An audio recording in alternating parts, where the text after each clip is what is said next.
Hi, my name is Kay Encyclopedia, short for Kasombrerong Britannica Encyclopedia Wikipedia.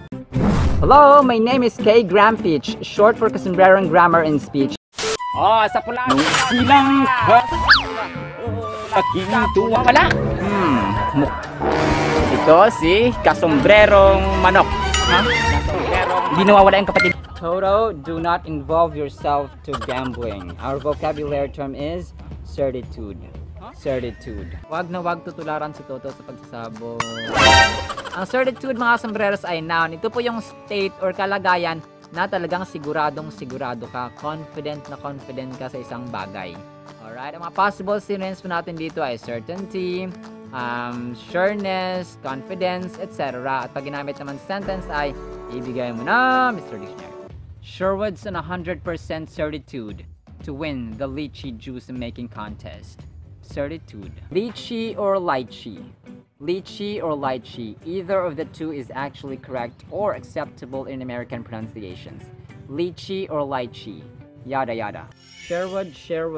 Do you know Sherwood Johnson?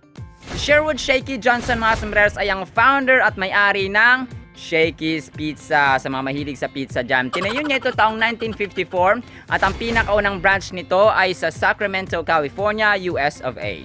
Certitude mga sombreros, sureness, no? Merong katiyakan. Romans 8:38-39, sabi dito, for I am sure, sabi dito, that neither death, nor life, nor angels, nor rulers, nor things present, nor things to come, nor powers, nor height, nor depth, nor anything else in all creation will be able to separate us from the love of God in Christ Jesus our Lord. Grabe. Ito yung talagang sigurado tayo mga sombreros, no? Ang pag-ibig ng Diyos ay hindi mapapantayan at hindi magwawakas. Hebrews 11:1-3, ang pananampalataya ay katiyakan, sureness, na mangyayari ang ating mga inaasahan at paninindigan tungkol sa mga bagay na hindi nakikita. Kinalugdan ng Diyos ang mga tao noong unang panahon dahil sa kanilang pananampalataya, no? Faith mga sombreros, dahil sa pananampalataya na unawaan natin ang sanlibutan ay nilalang sa pamamagitan ng salita ng Diyos at ang mga bagay na nakita ay ginawa mula sa mga bagay na hindi nakita. So dito natin makikita mga sombreros na ang salita ng Diyos talaga ay powerful. That is why let's read, love, and obey what's in the Holy Bible. Sitaw, may scientific name na Vigna unguiculata sesquipedalis, may English terms na string beans at long beans mga sombreros. Alam niyo ba na sa usapang botany, sila po ay prutas at hindi gulay dahil pansinin po natin ang mga prutas kagaya ng strawberry, blackberry, cherry ay doon mismo sa bulaklak nila nabubuo ang kanilang bunga at eventually ay nagiging buto para itanim muli para mag-reproduce. Pero yun nga, no, mapagulay, mapaprutas ay nagpapasalamat tayo sa Panginoon dahil meron tayong sitaw na masarap pag inaadobo.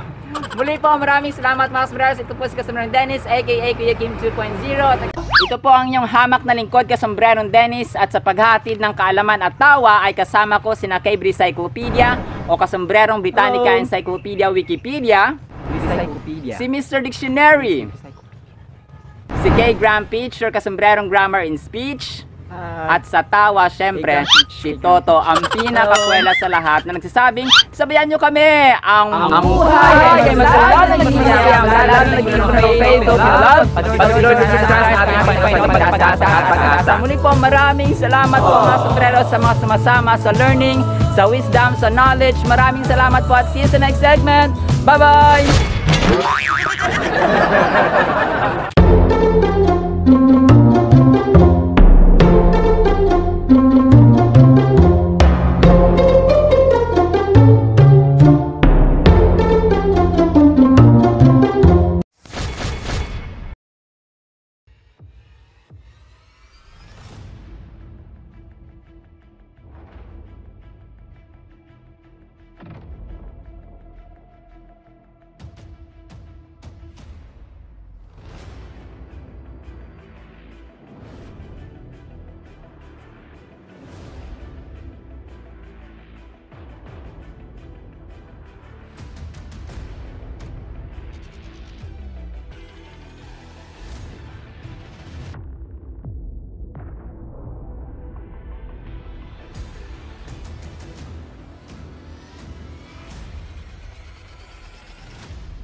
Hi, my name is Kay Encyclopedia, short for Kasombrerong Britannica Encyclopedia Wikipedia.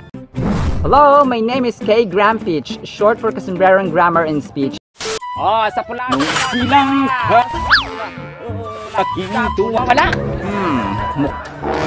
Ito si Kasombrerong Manok. Ha? Hindi nawawala yung kapatid. I'm literally sad right now because Toto has chosen that sabong over the big book now. Our vocabulary term is chauvinist. Chauvinist. Huwag tularan si Toto sa pagsasabong. Ang chauvinist, mga sombreros, ay pwedeng noun, pwedeng adjective. Meron tayong dalawang possible definitions. Una, ito yung malakas na paniniwala mo na ang lahi nyo, no, ang inyong bansa ay ang the best at ang pinakamahalaga sa lahat, no? At ang pangalawa naman po, ito yung paniniwala mo bilang lalaki na ang mga babae ay less important, less intelligent than men. So medyo maliit na discrimination, mga sombreros. Medyo ayaw po natin ng mga possible synonyms po natin dito ay patriot, nationalist, sa pangalawa naman po ay jingoist, sexist, etc. At pag ginamit naman sentence ay ibigay mo na, Mr. Dictionary. Barney and Brother Ali are really male chauvinists by lineage. Chauvinist. Line plus age equals lineage? No, it's lineage. Lineage, not lineage. It's lineage. Yada yada. Barney and Ellie. Do you know Barney and Ellie Hartman?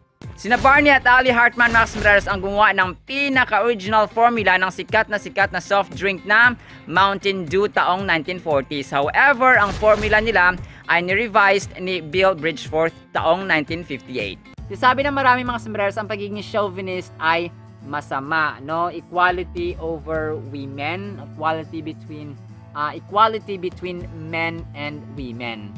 Pero basahin po natin Ephesians 22:28, wives submit to your own husbands as to the Lord. Yun kayo mga asawa natin na, o mga asawa ninyo, o yung mga asawang lalaki na naglilingkod sa Panginoon at may takot sa Panginoon.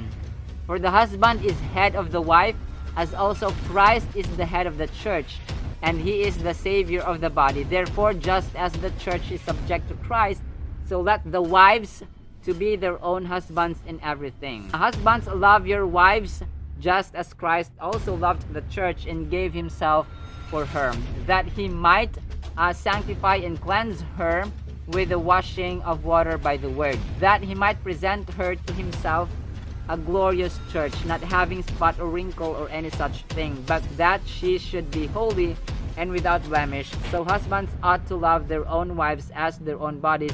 He who loves his wife loves himself. Mga sombreros, ito yung sinasabi natin na kapag nasa gitna natin ang Panginoon at ang pamilya, mag-asawa, nasa gitna nila ang Lord, ang Diyos, mapapagitna rin or gigitna din at babalutin sila ng pag-ibig because God is love, no? Dito natin makita na parang kumbaga pa sa isang Kristiyanong pamilya, hindi na ginagawang batas yung equality between men and women, equality ng husband and wife, kasi ang Lord na mismo ang kumikilos at nagpapaubaya ang bawat isa, imbis na alam niyo maglalaban-laban dahil sa equality. Hindi na yun ang paglalabanan. Ang paglalabanan nila kung paano nila paglingkuran ang Panginoon, pero hindi pa rin yung maganda. Naglalaban tayo dahil sa paglilingkod sa Panginoon. Basta babalutin yun in general ng love ng Panginoon. So let's read, love and obey what's in the Holy Bible. Susi. Alam niyo ba mga sombreros na ang pinakamalaking susi sa buong mundo ay pagmamayari ni Jim Bolin na taga Illinois, USA.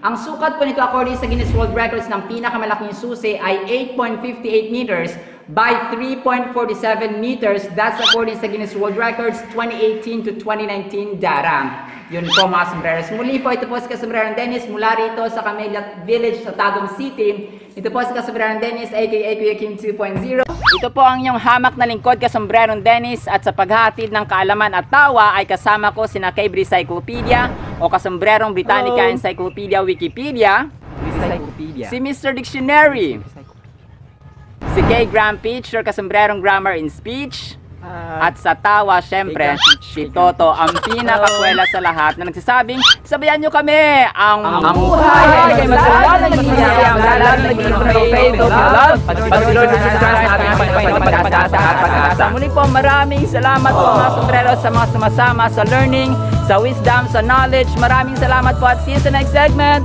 Bye-bye!